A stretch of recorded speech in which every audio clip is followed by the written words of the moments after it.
K est un corps qui est R ou C, on donne seulement ici la définition d'un K espace vectoriel, ou espace vectoriel sur K.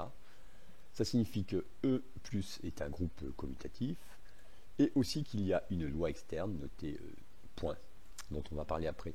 Alors, groupe commutatif, ça veut dire que pour tout élément U et V et W de E, on peut ajouter deux éléments de E et on obtient un élément de E. Voilà, les éléments de E, on dit que ce sont des vecteurs, on met des flèches. Alors, l'addition est commutative, on a un élément neutre, et puis aussi tout élément possède un symétrique.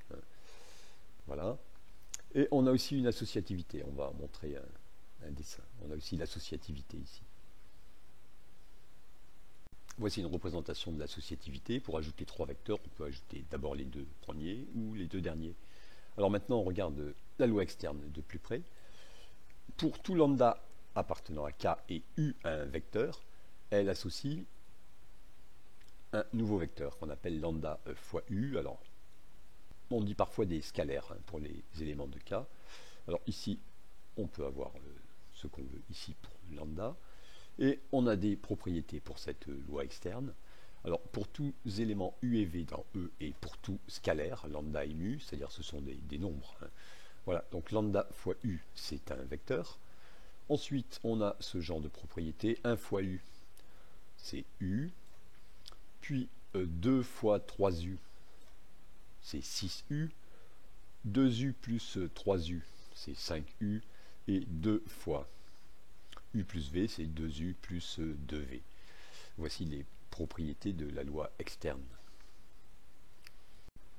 Voici donc la définition d'un espace vectoriel sur K. On peut ensuite démontrer ces propriétés facilement.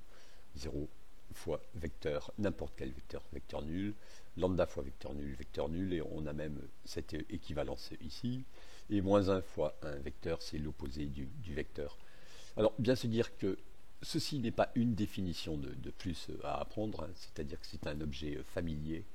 Tout ceci a été vu en seconde et pratique. Voilà, en seconde, dès qu'on fixait deux vecteurs non collinéaires, ils formaient ce qu'on appelait une base, et à ce moment-là, on identifiait l'espace des vecteurs du plan à K fois K, ou K au carré, et en terminale, on pouvait ensuite prendre un espace vectoriel de dimension 3, voilà, dans l'espace.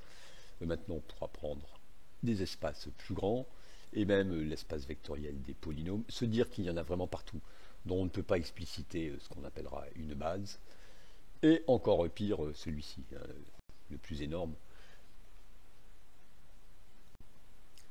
Il y en a vraiment partout, et ils vont être beaucoup utilisés. Alors, très pratique cette propriété ici.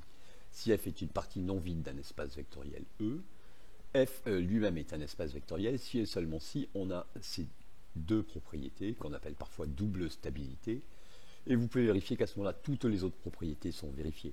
Donc ça signifie qu'il faut connaître quelques espaces vectoriels vraiment bien, les espaces vectoriels élémentaires, pour utiliser ceci, et on obtient très vite des tas d'espaces vectoriels.